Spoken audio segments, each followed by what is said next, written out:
अस्सलाम वालेकुम जी, मेरा नाम है शाहिद और आज मैं हाज़िर हूँ एक नई वीडियो और एक नए टॉपिक के साथ। तो आज की हमारी वीडियो का टॉपिक बहुत इंपॉर्टेंट है। लोग इस हवाले से बहुत कन्फ्यूज़ रहते हैं कि फ़ॉरेन इनकम और फ़ॉरेन रेमिटेंस के अंदर क्या फ़र्क है। नॉर्मली लोग इसको सेम ही ट्रीट करते हैं, जबकि ये सेम नहीं है। फ़ॉरेन इनकम एक डिफरेंट चीज़ है और फ़ॉरेन रेमिटेंस एक डिफरेंट चीज़ है।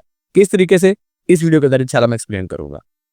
सबसे पहले तो हम बात करते हैं कि फ़ॉरेन इनकम क्या होती है। फ़ॉरेन इनकम बेसिकली यहाँ उसकी लिखा हुआ डेफिनेशन शॉर्ट से लिखी हुई है, earnings generated from activities outside Pakistan. अगर आप पाकिस्तान में बैठे हुए हैं और पाकिस्तान में बैठ के आप पाकिस्तान से बाहर किसी किस्म की कुछ सर्विसेज दे रहे हैं किसी भी बाहर वाले बंदे को, और उसके अगेंस्ट फॉरेन करेंसी आप पाकिस्तान में लेके आ रहे हैं, तो इस तरह की इनकम जो पाकिस्तान में आ रही है, जो पैसे पाकिस्तान में आ रहे हैं, उसको फॉरेन रेमिटेंस नहीं, फॉरेन इनकम ट्रीट किया जाएगा। होगी वो रेमिटेंस ही, मतलब उसको फॉरेन एक्सचेंज ही कंसिडर किया जाता है, लेकिन उसको जो इनकम टैक्स ऑर्डिनेंस के मुताबिक उसकी जो डेफिनेशन है या उसका जो ट्रीटमेंट है वो फॉरेन इनकम के तौर पर होगा, फॉरेन रेमिटेंस के तौर पर नहीं होगा। कैसे? थोड़ा सा अगर आप मजीद इस वीडियो को देखेंगे तो आपको बात मजीद समझ आ जाएगी। उस पर इसके ऊपर टैक्स एप्लीकेशन, जो फॉरेन इनकम है इसके ऊपर बिल्कुल टैक्स अप्लाई होता है। किस सेक्शन के तहत होता है? इसके लिए इनकम टैक्स ऑर्डिनेंस का सेक्शन है 154। इस सेक्शन के तहत फॉरेन इनकम के ऊपर टैक्स अप्लाई होता है। किस तरीके से? इसमें डिफरेंस जो है ना वो सिनेरियोज है, जैसे कि अगर कोई बंदा पाकिस्तान में रहते हुए किसी बाहर वाले को सर्विसेज दे रहा है और वो बंदा एक अदारा है PSEB, Pakistan software export board, अगर उस अदारे के साथ रजिस्टर्ड है तो फिर उसको टैक्स देना पड़ता है 0.25%, और अगर वो रजिस्टर्ड नहीं है तो फिर 1%। ठीक है, और इसके अलावा जितने भी केसेस हैं उसके अंदर भी 1%। जैसे कि कोई यूट्यूबर है तो वो वैसे फ्रीलांसर की कैटेगरी में नहीं आता, लेकिन वो यूट्यूबर एज ए यूट्यूबर अब बाहर से पैसे पाकिस्तान में लेके आ रहा है, तो ऐसी सूरत में भी उसकी इनकम के ऊपर 1% टैक्स होगा और उसको भी इनकम टैक्स ऑर्डिनेंस का सेक्शन 154 डील करता है।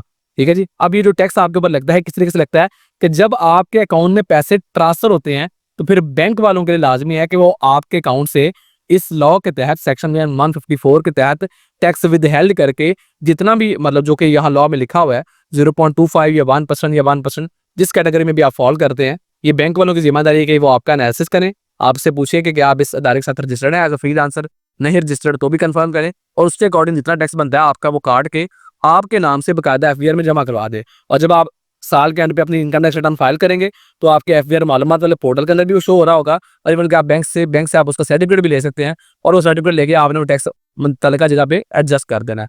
कैसे एडजस्ट होता है इस टॉपिक पे मेरी वीडियो भी मौजूद है, फ्रीलांसर की रिटर्न फाइल करने के ऊपर, यूट्यूबर की रिटर्न फाइल करने के ऊपर, तो उन वीडियोज़ के लिंक भी मैं इस वीडियो के डिस्क्रिप्शन में ड्रॉप कर दूंगा।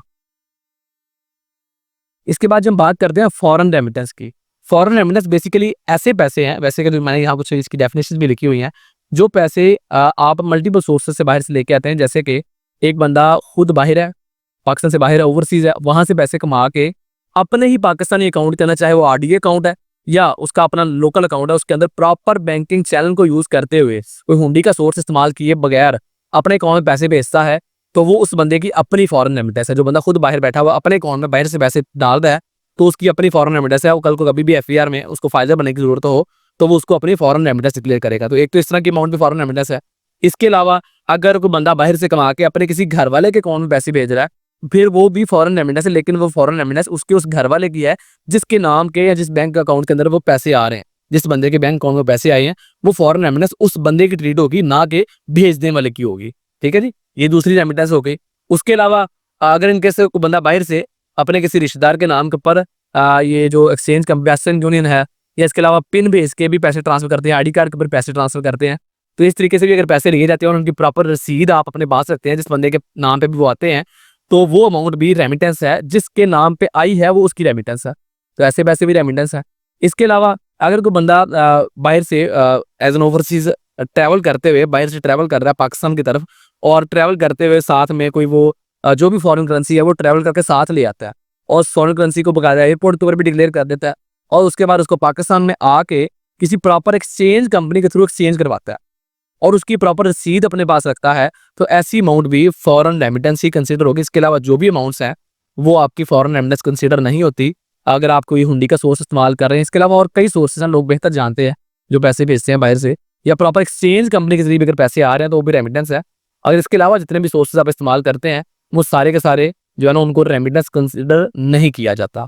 अच्छा, तो रेमिटेंस नॉर्मली पाकिस्तान में टैक्स एग्जम्प्ट है। अगर 5 मिलियन तक आप रिसीव कर रहे हैं तो किसी किस्म का कोई मसला नहीं, जस्ट आपको डॉक्यूमेंट देना पड़ेगा, और अगर वो आपसे डिमांड करते हैं, अगर 5 मिलियन से ऊपर जाती है टैक्स फिर भी नहीं है, लेकिन फिर आपको उसका थोड़ा सा कनेक्शन बिल्ड करना पड़ेगा। पैसा भेज रहे हैं वो कौन क्यों भेज रहा है, ठीक है।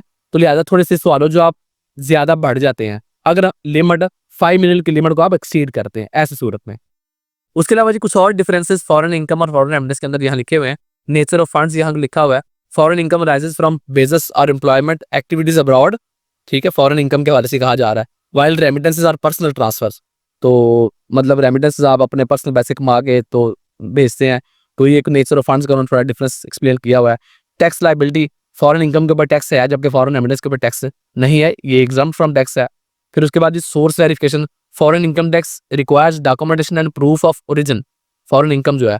While remittances need proof of personal connection, के जो बंदा आपको बाहर से भेज रहा है वो कौन है, आपका क्या लगता है, तो वो आपका पर्सनल कनेक्शन को ज्यादा जो है ना वो फोकस करती है उसके ऊपर फॉरेन रेमिटेंस जो है। इसके अलावा जी impact on taxpayers, basically अगर आप मिस रिपोर्ट करते हैं अपनी फॉरेन इनकम को फॉरेन रेमिटेंस ट्रीट कर देते हैं तो ऐसी सूरत में आपको टैक्सेस और पेनल्टीज का सामना करना पड़ सकता है। उसके बाद जी importance of awareness of the regulation is crucial for compliance.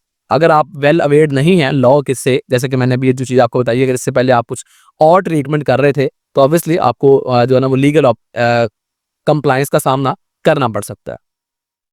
इसके अलावा जी इस सारी बात का कंक्लूजन क्या है कि आपको इन दोनों चीज़ों के अंदर डिफरेंस वाज़ेह तौर पर पता होना चाहिए, ठीक है जी। अगर डिफरेंस नहीं पता तो ऑब्वियसली मिस ट्रीटमेंट करने की वजह से, मिस इंटरप्रिटेशन करने की वजह से, मिस क्लासिफिकेशन करने की वजह से आपको टैक्सेस और पेनल्टीज का सामना करना पड़ सकता है। उसके अलावा जी आपको पास प्रॉपर जो डॉक्यूमेंट्स हैं वो मेंटेन होने चाहिए ताकि फ्यूचर में कभी भी एफआईआर आपसे जो चीज़ भी आपने रेमिटेंस क्लेम की है वो डॉक्यूमेंट्स आपसे डिमांड करें तो आप फौरन आपके पास डॉक्यूमेंट, क्योंकि आप पहले रेडी करके रखे हो और जैसे वो मांगे वैसे आप उनको दिखा दें, ठीक है जी। तो डॉक्यूमेंट्स प्रॉपर तरीके से मेंटेन होने चाहिए। तो उम्मीद है जी आज का टॉपिक आप लोगों को समझ भी आया होगा, पसंद भी आया होगा। इस वाले से अगर किसी को फिर भी किसी किस्म की कन्फ्यूजन हो या tax company trademark import export के वाले से किसी को किसी किस्म की सर्विसेज भी रिक्वायर्ड हो तो वो दिए गए व्हाट्सएप नंबर के ऊपर रब्ता कर सकता है। मिलते हैं इस तरह के किसी और वीडियो में किसी और टॉपिक के साथ, तब तक के लिए अपना बहुत सारा ख्याल रखिए जी। अल्लाह हाफिज़।